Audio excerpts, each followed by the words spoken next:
to 5 seconds and then jump in with something totally derailing it. He's more erratic than ever before, Trump. The Hunter Biden issue, the trials, the investigations, every other word from Trump would be screaming about Hunter Biden, the corrupt Biden family. It would be a disaster for everyone and not helpful to any voters. Plus, people know their characters. I think a debate between Trump and Biden would mostly just show their personality and character at this point, and everybody knows exactly who these two men are, so we don't need 2 excruciating hours of them yelling over each other. And Peter Baker, with Donald Trump, he has become more erratic. He has become more radical. He has become louder over the past several years and plays by absolutely no rules. And it seems to me, if you're going to have a debate that enlightens and informs, you have to have 2 people. Let's go back to 2012. You have to have Barack Obama and Mitt Romney, who will at least follow basic guidelines so people can learn about the issues and the candidates. We would not have that here with Donald Trump.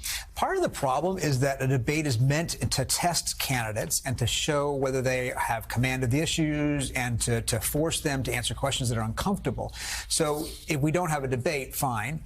But are there going to be other opportunities for us to do that with these 2 people, these 2 men?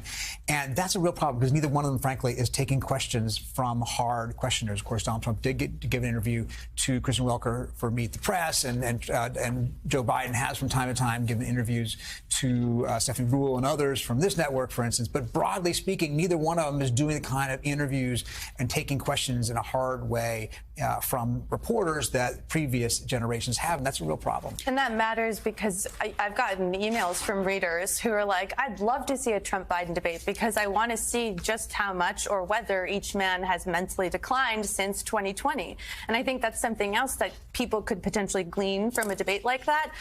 But Biden is older, not necessarily as sharp as he was in 2020. I think it would be a little more difficult to keep up with someone like Trump this time around, who, as we have said, is more erratic, more unpredictable, and views something like this as not an exchange of ideas or defense of his own ideas, but sort of like a backyard brawl. Willie, it'd be a couple of hours of insults. And again, if you're Donald Trump's team, if you're Donald Trump, what are you going to say if Joe Biden is like, no, I'm not gonna get down in the mud with the pigs here. I'm not gonna debate.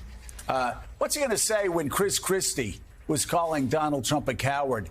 Debate after debate after debate for Donald Trump being afraid to debate Chris Christie. What's he going to say when Nikki? Hope you enjoyed the latest MSNBC snippet. We're eager to share our insights and kickstart a discussion. So dive into the comments and let us hear your voice.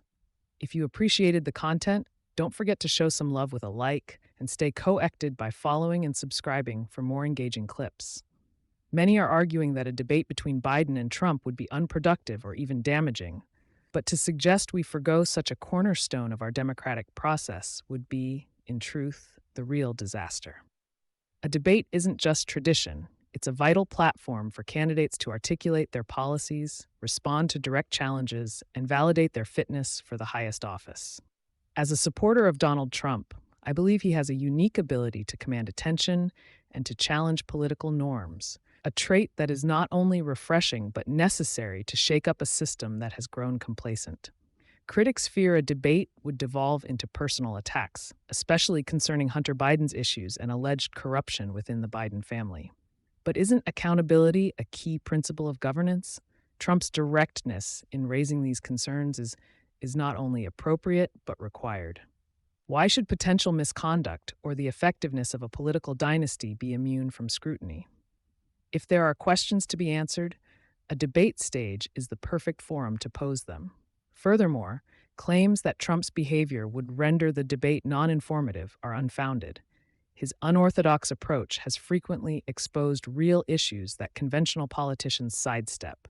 Behind his bluntness lies a strategic mindset that pins down opponents on matters they'd rather evade. The notion that the public knows each man's character and policies, thus rendering a debate necessary, underestimates voters' desire for current, relevant reassurances about leadership capability. Certainly, decorum and respect are crucial, but suggesting Trump's lack thereof would hinder the process is short-sighted.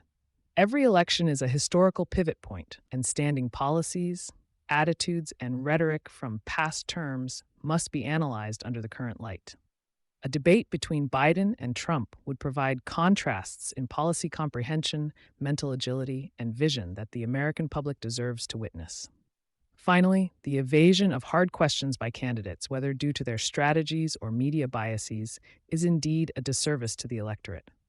Hard-hitting debates are an antidote to this evasion, creating an unfiltered exchange that reveals much about candidates' perspectives and competence. Calling a debate between these two leaders a disaster is preemptive defeatism. It reflects a deeper discomfort with the unvarnished, rigorous examination of politicians. Trump's willingness to stand and speak candidly, to challenge and be challenged, is the very essence of what debates are meant to foster. After all, if candidates can't handle the heat of a debate stage, how can they be trusted to lead a nation facing incalculable pressures? A debate might not be comfortable, but democracy was never meant to be. It's about truth, challenge, and the relentless pursuit of what's best for the nation, and that is precisely why Biden should debate Trump.